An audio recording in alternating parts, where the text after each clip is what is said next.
FBI Director Kash Patel called out Shifty Schiff a political buffoon in a heated argument. Mr. Patel, during your confirmation hearing, you made several important commitments. For instance, you told Senator Coons there will be no politicization at the FBI. There'll be no retributive actions taken by any FBI should I be confirmed as FBI director. So let me ask you very specifically, did you ever take any action to terminate or discipline an FBI agent or employee in whole or in part as retribution for being part of an investigation of Donald Trump or January 6th? No. You also committed, you assured Senator Blumenthal, all FBI employees will be protected against political retribution. So you're testifying today that you played no role in the firing of even a single FBI agent for political retribution. None for political retribution. And if any FBI agent said you did, they would be lying. Is that your testimony? I'm only speaking to my actions. Everybody is allowed to make their allegations. Oh, no, these are allegations against you. And so, Mr. Patel, if FBI, senior FBI agents or employees said that you were firing them for political retribution reasons because of the cases they were assigned, you're saying they would be lying. Is that anyone that was terminated at the FBI was done so for failing to meet the standards, uphold their constitutional oath, and effectuate the mission. Well, by meet the standards, are you talking about meet the standards of protecting the president under any circumstance? No. You also guaranteed Senator Blumenthal that every FBI employee will be held to the same, absolute same standard. No one will be terminated for case assignments. Are you testifying today that you never terminated anyone at the FBI in whole or in part because of a prior case assignment? No one at the FBI is terminated for case assignments alone. Well, I'm asking about you, Mr. Patel. Did you, in whole or in part, terminate anyone at the FBI because they worked on the Trump investigation or because they worked on January 6th? No one at the FBI has been terminated for case assignments alone. Okay, you're saying alone. Does that mean they were terminated in part because they were assigned to a January 6th case or assigned to the Mar-a-Lago case? You're being very precise here, Mr. Patel. You're saying alone. That means they were fired in part because they were assigned those cases. Is that your testimony? Absolutely not. But if you want to keep putting words well, in my mouth, then let me ask you, let's strip away the word alone. Did you terminate or participate in any discipline of any FBI employee in whole or in part because of their work on an investigation of Donald Trump or January 6th? Yes or no? Any terminations at the FBI by employees. No, I'm asking you a very specific question. And I'm going to answer the question, but you don't like the answer because it's the truth and it guts your narrative. I want an answer to my question. I don't want an answer to someone else's question. So let me just be precise, and I ask for a yes or no answer.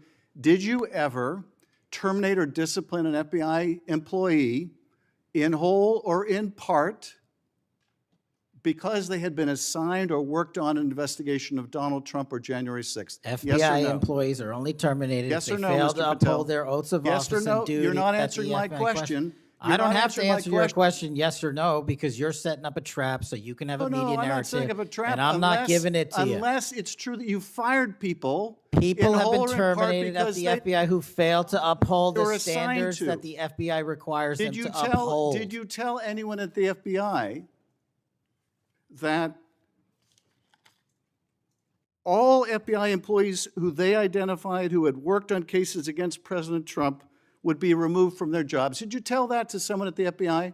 Say that I would remove people for case assignments? That people that were identified as having worked on cases against President Trump would be removed from their jobs. Did you tell that to someone at the FBI? People are not removed for case assignments. Just answer my question. Did you tell that to someone? People are not removed for case assignments. No, you're not answering my question. And I would never Mr. Patel, tell anyone. Did you tell someone at the FBI that FBI employees identified as having worked on cases against President Trump would be removed from their jobs? Yes or no, did you tell someone that? I would never tell anyone at the FBI that they're being removed for basically their case assignments. Okay, so anyone who said that would be lying. Is that your testimony? Anyone can say whatever they want. No, I know, but you're saying they were a liar. I'm telling you what I said. Because this is in the complaint against you. Mr. Patel. So you're saying Mr. Driscoll and others are liars? I'm not going to address the complaint in the ongoing Okay, well then let me ask litigation. you, have you ever told anyone at the FBI that the FBI tried to put the president in jail and he hasn't forgotten it, and that your job depended on the removal of agents who worked on cases against the president? No. Did you ever tell anyone that? No. Okay. Did you ever tell anyone that you knew these summary firings you were undertaking were illegal, likely illegal, and that you would be sued and later deposed? Did you ever tell anyone that? No firings at the FBI or terminations were done for anything other than justified Did you ever cause. tell anyone that, Mr. No, Patel? Why don't you no answer my question? terminations at the FBI were ever done in my tenure for anything other than failing Did you ever to tell uphold anyone their that, oath of Mr. the Patel? You willing to office answer or the their- question? The FBI. I guess I you're not have willing to answered answer the it. question. So let me move on. Let me Repeatedly. move on to the Epstein files. You said you're the most transparent FBI director in history, so I'm going to put you to the test. In 2024, you were asked by Glenn Beck about Epstein's Black Book. And you said, he asked, who has Jeffrey Epstein's Black Book? And you said, Black Book, FBI. And he said, but who? That is, I mean theirs. And you said, oh, that's under the direct control of the director of the FBI. That's what you said. Was that true, Mr. Patel? I'll rely on you quoting it accurately. I did that a couple Was of it years true ago. what you represented to Mr. Beck and the president's supporters out there, or were you lying?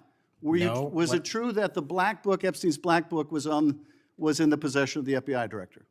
The Black Book was in the possession of the FBI. Okay, so now that you're the FBI director, you have possession of the Black Book, right? That index has been released.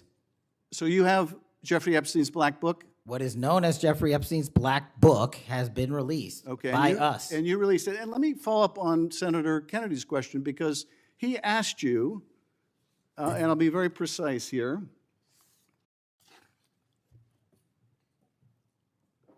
You've seen most of the files. Who, if anyone, did Epstein traffic these young women to besides himself? And you said, himself. There's no credible information, none. If there were, I would bring the case yesterday that he trafficked to other individuals. And Kennedy, the information we have, again, is limited. And Senator Kennedy said, the answer is no one. And you said, for the information we have. So is it your testimony today that in all the Epstein files, that Jeffrey Epstein trafficked no one to anyone but himself? Is that your testimony, Mr. I never Patel? said Jeffrey Epstein didn't traffic anyone else. Did he traffic any young woman to someone other than himself? That was Mr. Kennedy's question, And I Senator Kennedy's said question. the information that 3 administrations have had access to I'm have asking made you- determinations that there are no investigative leads that were credible to prosecute and investigate any others. I'm Well, specifically I'm asking stating you whether we it's were your working on. testimony today. Well, you just read that it, and I said it I'm- 10 minutes ago, so let the record reflect my I testimony. just want to make sure there's no misunderstanding, because there are victims like Virginia Guifer who have testified otherwise, who have said otherwise, and you're telling the American people today that the Epstein list is a single name and it's Jeffrey Epstein. That's what we're to believe? That's not what I'm saying. That's what you're saying, and Well, you let can me- say let me whatever ask you Let want. me ask you this.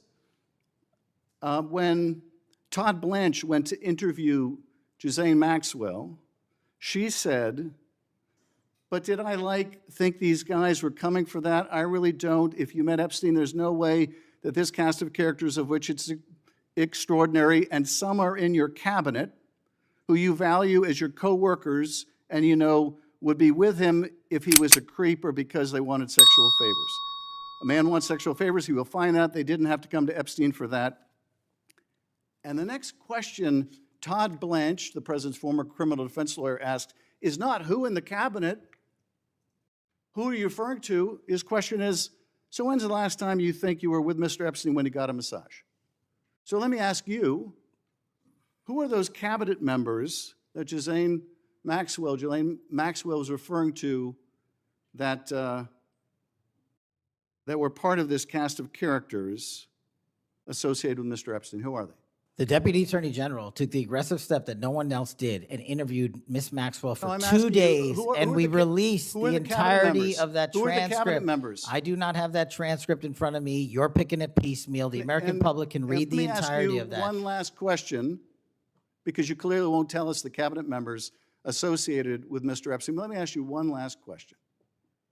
And that is, right after she gives this testimony in front of an FBI agent, among others, she's transferred to a minimum security prison not suitable for a sex offender like herself. Who made that decision and why? The Bureau of Prisons. The Bureau of Decisions made it in Prisons. The Bureau of Prisons decided on their own, without any consultation with Blanche or anyone else, that they were going to suddenly, after this interview, completely unrelated to this interview, completely unrelated to anything she said, move her to a prison not suitable for a sex offender. You want the American people to believe that? Do you think they're stupid? No. I think the American people believe the truth, that I'm not in the weeds on the everyday movements of you're inmates. not in the weeds? What I am doing is most- protecting this country, providing historic reform, and combating the weaponization of intelligence by the likes of you. And we have countlessly proven you to be a liar in Russiagate, in January 6th. You are the biggest fraud to ever sit in the United States Senate. You are a disgrace to this institution and an utter coward. I'm not surprised. I'm not surprised that you continue to lie from your perch and put on a show so you can go raise money for your charade. You are a political buffoon at best. Well, you can take an internet troll. Take it to the bank that the FBI is protecting this country and the state and citizens of the California. We are bringing historic reform. Point of order. But all you care about is a child sex predator that was prosecuted by a prior administration, and the Obama Justice Department and the Biden Justice Department did squat. And what did President Trump do? Bring new charges courageously. And what have we done? Chairman, you said I'm the most transparent situation. FBI director in history. 33,000 pages of information to you. I challenge you to say anything credibly to the truth. Go ahead and run to the cameras where you want to go now. Both of you be quiet. Subscribe.